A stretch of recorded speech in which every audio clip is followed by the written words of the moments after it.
Hello, আসসালামু আলাইকুম। আজকে আমি দেখাবো যে এমএস ওয়ার্ডের বিভিন্ন ধরনের টিপস। তো আজকে আমরা এমএস ওয়ার্ডের বিভিন্ন ধরনের টিপস নিয়ে আলোচনা করব। তো আমরা এমএস ওয়ার্ডে চলে যাই। এমএস ওয়ার্ডে আসার পর আমরা যে কোনো একটা লেখা লিখবো। আমি লিখবো না, আমার একটা প্যারাগ্রাফ কপি করা আছে, টেক্সট কপি করা আছে, তো সেটা এখানে পেস্ট করে দেবো। আচ্ছা, পেস্ট করে দেওয়ার পরে আমরা এই লেখাটুকুকে বড় করব। তো বড় করতে হলে আমরা সম্পূর্ণ টেক্সটটাকে মার্ক করে আমরা এখানে দেখেন উপরে টাস্ক বারে দেখেন যে এখানে এই নামে একটা অপশন আছে বড়। তো এখানে যদি আপনি ক্লিক করেন তাহলে এটা বড় হয়ে যাবে। আবার এর পাশে আর একটা ছোট আছে, এখানে যদি আপনারা ক্লিক করেন তাহলে লেখাটা ছোট হয়ে যাবে। তাছাড়া আপনারা বড় অথবা ছোট করতে পারবেন। এখান থেকে দেখেন, এখানে 11 সাইজের একটা আছে, ফন্ট সাইজ। তো ফন্ট আমরা যদি এখান থেকে যত পরিমাণ সাইজ নেব তত পরিমাণ আপনার লেখাটা বড় হয়ে যাবে। তো এখানে আমি 16 সাইজ করে দিই। ওকে, এ হচ্ছে আপনার কিভাবে এমএস ওয়ার্ডে লেখা বড় অথবা ছোট করা যায়। তো এবার আমরা চলে যাব দ্বিতীয় অপশনে। তো দ্বিতীয় অপশন হচ্ছে আপনারা কিভাবে লেখাটাকে বাম সাইডে বা ডান সাইডে, এটা বাম সাইডে আছে, তো ডান সাইডে কীভাবে নিয়ে আসবেন, মিডিলে কীভাবে নিয়ে আসবেন। তো সেটা আনতে হলে আপনাকে সম্পূর্ণ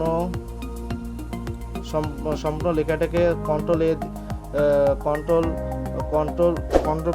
দিয়ে আপনি লেখাটাকে কপি করে নেবেন, মার্ক করে নেবেন। মার্ক করার পর আপনি এই টাস্কবারে চলে আসবেন। দেখেন এই টাস্কবারে এখানে 4টা টাস্কবার আছে। তো আমার এটা বাম অপশন আছে, তো বাম অপশনে আছে বলে এটা লেখাটা বামে আছে।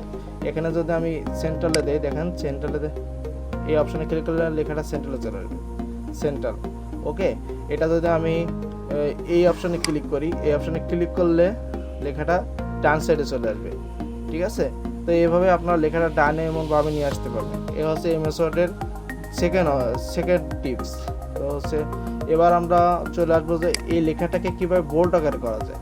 তো বোল্ড আকারে করতে হলে আপনাকে সম্পূর্ণ লেখাটা, যে লাইনটাকে আপনি বোল্ড করবেন, অর্থাৎ আমি যদি এই লাইনটাকে বোল্ড করি, এই লাইনটাকে বোল্ড করতে হলে আপনাকে এই লেখাটাকে মার্ক করবেন। মার্ক করার পর আপনি এই টাস্কবারে চলে আসবেন। দেখেন বি নামে একটা অপশন আছে, এখানে যদি আমি Ctrl+B চাপি তাহলে লেখাটা বড় গাঢ় আকারে হয়ে যাবে। আর এখান থেকে যদি আমি সরাসরি এখানে বি আকারে চাপি, দেখেন লেখাটা গাঢ় আকারে হয়েছে। এই লেখাটা এই লেখার থেকে আলাদা, দেখেন একটু আলাদা। তো এইভাবে আপনারা এমএস ওয়ার্ডে আপনার লেখাটাকে গাঢ় অথবা হালকা করতে পারবেন। এই হচ্ছে এমএস ওয়ার্ডের তৃতীয় ট্রিক্স। এবার আমরা চলে যাব চতুর্থ টিক্সে। তো চতুর্থ টিক্সে হলো এমএস ওয়ার্ডে আপনি কীভাবে ফন্ট কালার করবেন। তো ফন্ট কালার করতে হলে আমি মনে করেন এই লাইনটাকে কালার করবো। তো এই লাইনটাকে কালার করতে হলে আপনাকে দেখেন ফন্ট কালার অপশন চলে আসছে, এখানে আপনি চলে আসবেন। এখানে চলে আসার পর এখানে ক্লিক করবেন। ক্লিক করার পর আপনারা দেখেন বিভিন্ন ধরনের কালার আছে। তো আমি একটা কালার নেব, আমি লাল কালার নেই। দেখেন এখানে যদি আমি লালে ক্লিক করি, লেখাটা লাল হয়ে গেছে। তো এইভাবেই আপনারা আপনাদের পছন্দ মতো টেক্সট কালার করতে পারবেন। তো এ হচ্ছে এমএস ওয়ার্ডের 4টা টিক্স। তো পরবর্তীতে আমরা এমএস ওয়ার্ডের আরও বিভিন্ন টিক্স নিয়ে আলোচনা করব। তো আজকে এই পর্যন্তই। সবাই ভালো থাকবেন, সুস্থ থাকবেন। আল্লাহ হাফেজ।